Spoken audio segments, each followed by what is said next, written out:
Aujourd'hui, je vais parler du roman Romance Cowboy Petite Ville, Swift and Saddle de Lila Sage, qui est le tome 2 dans la série Rebel Blue Ranch. J'avais déjà parlé du tome 1, puisque je l'ai déjà lu il y a quelques mois. Je vous mettrai d'ailleurs en barre d'infos, commentaires épinglés, et dans le i en haut de l'écran, le lien vers cette précédente vidéo, ainsi que vers mes autres vidéos de David Livre, puisque je lis pas du tout que des romances. Donc n'hésitez pas à regarder ma playlist Booktube et les vidéos que j'aurai mis en barre d'infos, commentaires épinglés et dans le i en haut de l'écran.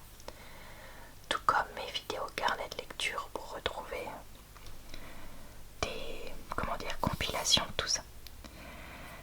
Là, je vais pouvoir vous lire les premières pages et le résumé en français avant de vous donner mon avis, parce que ce livre a été traduit. Par contre, comme la tablette c'est vraiment très fort pour les yeux en termes d'éclairage, on va passer sur ma liseuse. Le texte sera écrit en anglais, mais mes chuchotements seront en français, donc ne vous inquiétez pas. Juste petit aparté, cette série, les couvertures sont faites exprès pour être dessinées façon vintage, même si c'est quelque chose de récent. On aime ou on n'aime pas. Moi j'aime pas trop le visage du cow-boy, par contre le reste je trouve ça sympa. Donc voilà, c'était juste pour info. Après un divorce désastreux, Ada Hart débarque à Meadowlark pour la mission la plus importante de sa vie, la rénovation d'une maison d'hôte. C'est le projet qui lui permettra de faire décoller sa carrière, de se mettre à l'abri financièrement et de ne plus jamais dépendre de personne. Mais un baiser avec un inconnu dans le bar miteux de la ville fait dérailler ce plan parfait, car Ada découvre le lendemain que cet homme mystérieux n'est autre que Weston Ryder, son employeur.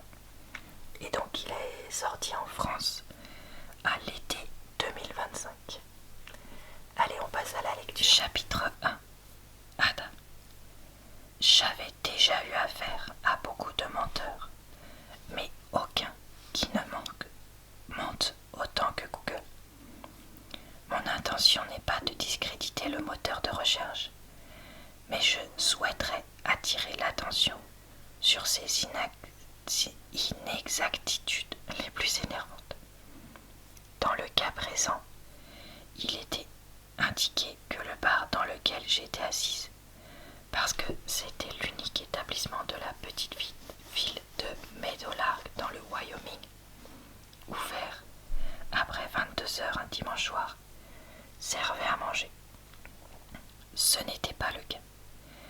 Le stupide graphique de Google détaillant les variations de l'affluence montrait aussi que le Devil's Boot, je n'étais même pas certaine qu'il s'agisse du nom de cet endroit, car il n'y avait aucune enseigne nulle part, n'était pas très animé ce soir-là. Or, il l'était. Il n'était pas incroyablement fréquenté, non, mais suffisamment pour qu'il hérite au moins de la mention assez fréquenté. Il y avait également un groupe très bruyant d'hommes âgés au bar. Google n'aurait pas pu me l'indiquer.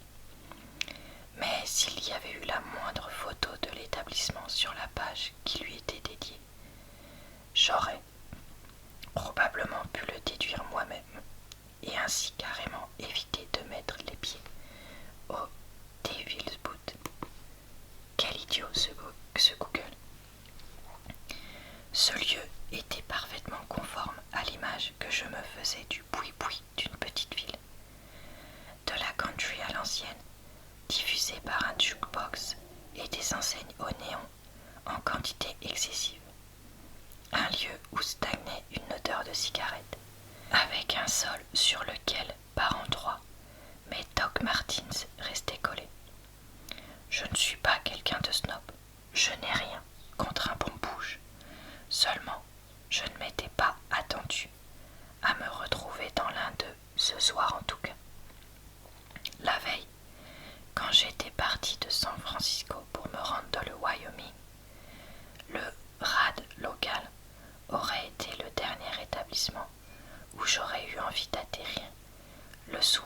précédant mes débuts sur le plus gros projet de ma carrière. Mais j'avais faim, et comme le motel, petit mais étrangement pittoresque, où je séjournais pour la nuit, n'était pas doté du meilleur wifi qui soit, je l'avais quitté dans l'espoir de trouver de quoi me sustenter et un accès à Internet, pour n'obtenir finalement qu'une seule de ces deux choses. Quel genre de bar ne proposait rien à manger, tout en offrant une bonne connexion Wi-Fi? Un bar où le serveur, très grand et très sexy, avait eu pitié de moi quand j'avais demandé s'il y avait de quoi me nourrir, avait sorti un mini sachet de Doritos de derrière le comptoir et me l'avait fourni avec mon whisky Coca Light. Je n'avais pas envie de savoir de quand il datait, mais j'en avais une idée assez précise étant donné qu'ils étaient presque mous. Leur goût donnait l'impression que le sachet était ouvert depuis un certain temps, bien qu'il ait bel et bien été fermé au moment d'arriver entre mes mains. Après cela, j'optai pour une table haute placée dans un coin de la salle. Sur le mur derrière se déployait une enseigne lumineuse, montrant un cow-boy chevauchant une bouteille de bière comme s'il s'agissait d'un taureau. Le ridicule de cet objet me plut et me fit sourire. En toute franchise, j'ignorais si manger des Doritos datant de l'époque de Mathusalem valait mieux que rester le ventre vide, mais j'étais tout de même occupé à les ingérer.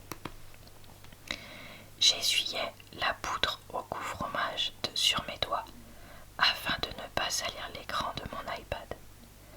J'avais affiché le fil des échanges de courriels entre Weston Rider et moi pour revérifier l'heure à laquelle j'étais censé me trouver au Rebel Blue le lendemain matin et m'assurer que la carte routière était téléchargée sur mon téléphone.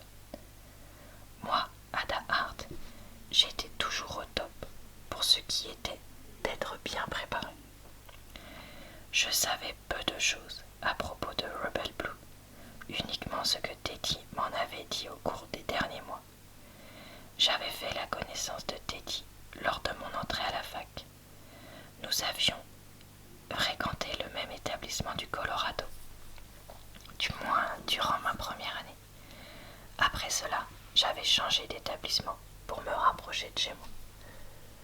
Voilà, et écoutez, je m'arrête là pour la lecture de cet extrait. Alors, qu'est-ce que j'ai pensé de ce livre? Écoutez, j'ai trouvé qu'il y avait quelques idées qui étaient pas mal, mais aussi qu'il y avait beaucoup d'idées qui étaient, vraiment rien de spécial. Et donc je reste un petit peu mitigée. Dans les idées qui sont, je trouve sympas, j'aime bien qu'elle soit décoratrice d'intérieur mais sans diplôme, dans le sens où elle le dit elle-même. Des fois les clients disent ah bah non, vous avez pas de diplôme, je vous prends pas, parce que je trouve ça réaliste et ça montre quand même que tu peux être super doué sans diplôme, mais tu peux aussi avoir ce côté là qui pénalise ta carrière. Donc voilà, ça j'ai trouvé ça pas mal. J'ai trouvé que le projet de rénovation du ranch dont on nous avait déjà parlé dans le 1 était assez sympa. Et j'ai trouvé que Weston était le genre de gars très mignon. On nous mentionne qu'il est dépressif, mais qu'il a trouvé un système qui maintenant lui permet d'être bien. Sauf que moi je trouve que justement c'est un peu trop facile ici, qu'on nous mentionne rien de plus sur ça. Alors je trouve ça super qu'on dise qu'on puisse trouver un système où ça va bien, etc. Mais je trouve ça dommage qu'il n'y ait pas au moins une scène pendant le livre ou alors une ellipse temporelle vers le passé, que ce soit au début du livre ou pendant, qui nous montre justement qu'est-ce que c'était quand ça allait pas. Parce que là je trouve que c'est trop facile. sa réussite à combattre cette maladie mentale qui est quand même loin d'être anodine. Surtout lui qui se présente comme quelqu'un de vraiment diagnostiqué, etc. avec ça. Et voilà, il y avait vraiment moyen de le faire, surtout quand il en parle à un certain moment. Donc je trouve ça dommage que ça n'ait pas été fait. Même si c'est toujours super d'avoir une représentation de plein de choses différentes de la vie dans un livre. Le côté cow-boy, le problème c'est que moi ça me fait absolument pas, mais absolument pas rêver. Alors est-ce que c'est parce que je suis pas américaine ou est-ce que c'est parce que les chevaux, je vous avoue, me sont complètement indifférentes? Je ne sais pas, mais c'est vrai que le livre se base beaucoup là-dessus. Et donc, oui, non, je le trouvais pas sexy, machin, etc. Mais après, ça c'est vraiment une histoire de goût. Moi, il y a des livres où je trouve le héros un peu sexy et tout. Pour un personnage fictif, évidemment. Là, non. Mais peut-être que pour vous, c'est l'inverse. Et je le comprendrai tout à fait. Et voilà, comme je vous dis, là, c'est vraiment purement subjectif. J'ai bien aimé le côté où il s'embrasse passionnément et elle se dit non, mauvaise idée, mauvaise idée. Et le lendemain, elle découvre que en fait c'est son nouveau patron. Parce que j'ai trouvé ça, ma foi, réaliste. Et en même temps, j'ai bien aimé que justement ça prenne son temps pour qu'il se passe plus. Même si le moment où elle craque, si je peux dire ça, j'ai trouvé que c'était trop soudain par rapport à ce qu'on avait juste avant, entre guillemets. Mais ça, je pense que ça vient aussi du fait que le livre reste relativement court. Ce qui est après tout pas plus mal, parce que voilà, moi j'ai trouvé ça mignon et divertissant. Mais j'aurais détesté qu'on nous fasse traîner ça en longueur pour rien. Voilà, comme je vous dis, j'aurais bien aimé un peu plus de choses sur Weston.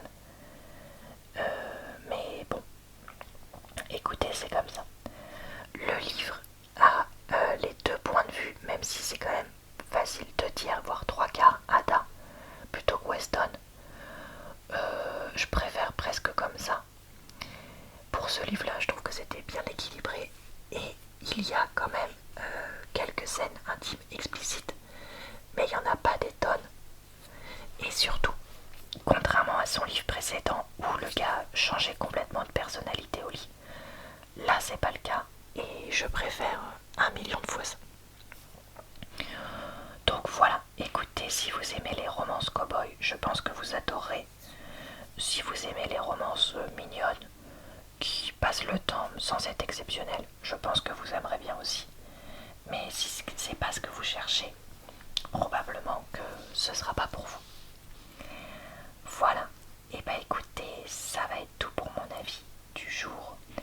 J'espère que cette vidéo vous a plu, relaxé, diverti et aidé à sélectionner ou pas ce livre.